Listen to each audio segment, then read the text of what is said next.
नमस्कार साथियों, कैसे हैं आप सभी और आप सबकी स्टडी कैसी चल रही है। होप दोस्तों आप सब बढ़िया होंगे और स्टडी भी अच्छी चल रही होगी। दोस्तों आज के सेशन में हम पढ़ते हैं ईवीएस का 8वां क्लास। इससे पहले हमने ईवीएस के 7 क्लासेस ले लिए हैं, आप उन्हें जाकर जरूर देख लीजिएगा। तो चलिए सेशन स्टार्ट करते हैं।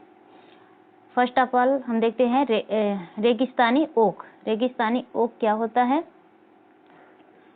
तो रेगिस्तानी इलाके में यह पाया जाता है। रेगिस्तानी ओक जो होता है यह रेगिस्तानी इलाकों में पाया जाता है और सबसे ज़्यादा यह कहाँ पाया जाता है? तो यह ऑस्ट्रेलिया में पाया जाता है। इसकी जो जड़ें हैं वो बहुत ज़्यादा गहराई की तरफ जाती हैं, मतलब अंदर की तरफ जाती हैं। यह एक छायादार वृक्ष होता है और इसके तनों में जो होता है जल संचित होता है। तने की तुलना में जड़ 30 गुना अधिक अंदर की ओर जाती है। तना इसका जो होता है वो तने मतलब इसके जो जड़ होते हैं तने की अपेक्षा बहुत ज़्यादा गहराई तक जाते हैं, लगभग आपका 30 गुना अधिक अंदर तक ये जाते हैं तना से। लाइकेन, अब हम देखते हैं लाइकेन के बारे में। तो लाइकेन एक हरी इकाई है और यह एक सहजीवी पौधा है। सूखे स्थान पर उगी इकाई को लाइकेन कहा जाता है। सूखा हुआ स्थान है, उस स्थान पर जो काई उगती है उसी को हम लाइकेन कहते हैं। और जब वही काई जल के अंदर पाई जाती है तो उसे हम शैवाल कहते हैं। उसे हम क्या कहते हैं? शैवाल कहते हैं। यह वायु प्रदूषण का प्राकृतिक सूचक माना जाता है।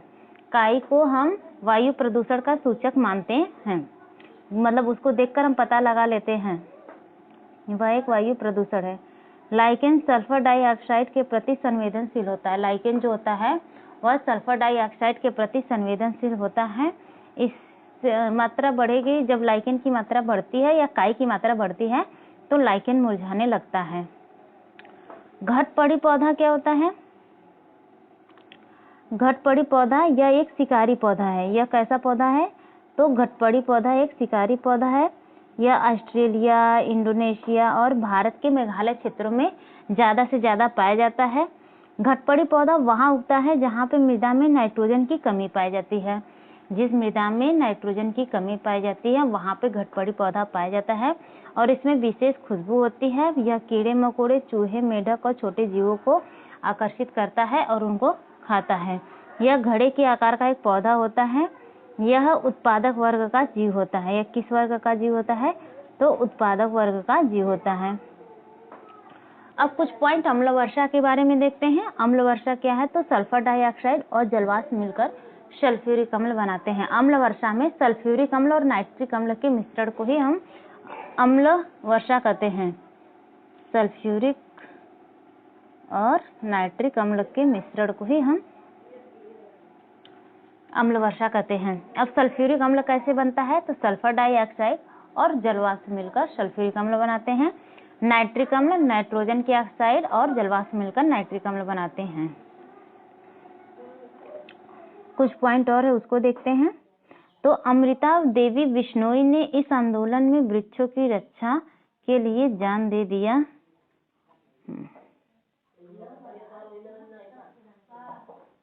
और नेतृत्व संत जम्बोजी ने किया था। इसका नेतृत्व किसने किया था?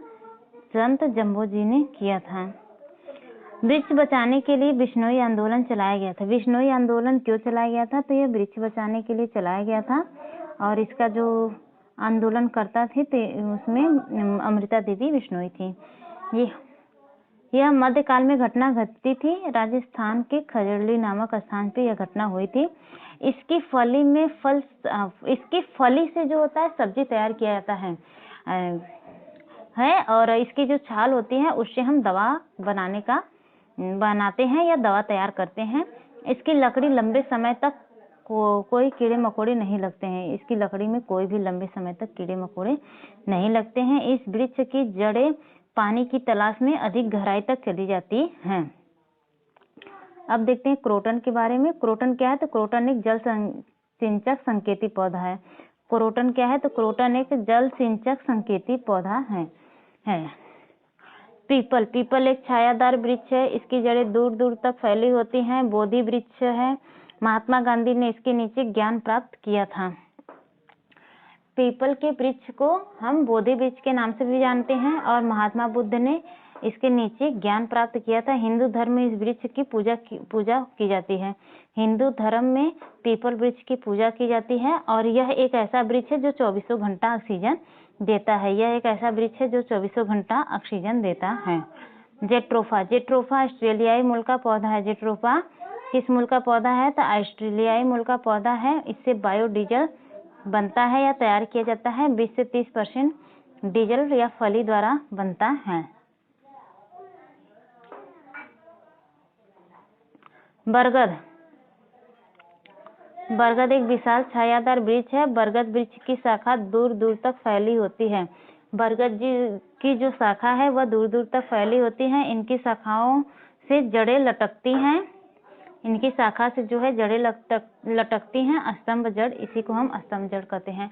बरगद की जो शाखा लटकती है उसको हम स्तंभ जड़ के नाम से भी जानते हैं। स्तंभ जड़ का कार्य होता है वृक्ष को सहारा प्रदान करना। स्तंभ जो जड़ है उसका मुख्य कार्य यही होता है कि वह वृक्ष को सहारा प्रदान करता है। पर्यावरण का मित्र किसे कहा जाता है? तो पर्यावरण का मित्र पीपल, नीम, बरगद को कहा जाता है। पर्यावरण का मित्र किसे कहा जाता है? पीपल, नीम और बरगद को कहा जाता है। यूकेलिप्टस, यूकेलिप्टस को हम क्या कहते हैं? तो सफेदा के नाम से भी जानते हैं। यूकेलिप्टस को हम सफेदा भी कहते हैं और इसे पारिस्थितिकी का आतंकवादी भी कहा जाता है। यह ऑस्ट्रेलियाई मूल का पौधा, यह खासकर कहाँ पौधा पाया जाता है? तो यह ऑस्ट्रेलिया में पाया जाता है। यूकेलिप्टस का जो पत्तियां हैं सामान्य से ज्यादा जल का वाष्पीकरण कर देती हैं। मतलब बहुत ज्यादा जल का वाष्पीकरण कर लेती हैं या और अपने आसपास के जो भूमि होता है उसको बंजर बना देती है, इसीलिए इन्हें आतंकवादी वृक्ष कहा जाता है। जलकुंभी, जलकुंभी को हम बंगाल का आतंकवादी वृक्ष कहते हैं। बंगाल का, अगर आपसे पूछा जाए कि बंगाल का आतंकवादी वृक्ष तो जलकुंभी है। तालाब या झील का आतंकवादी भी पूछे तो भी जलकुंभी हो जाएगा। तो दोस्तों आज का सेशन यहीं पे एंड करते हैं। सेशन कैसा लगा? अगर सेशन अच्छा लगा हो तो चैनल को सब्सक्राइब कर लीजिएगा। धन्यवाद दोस्तों।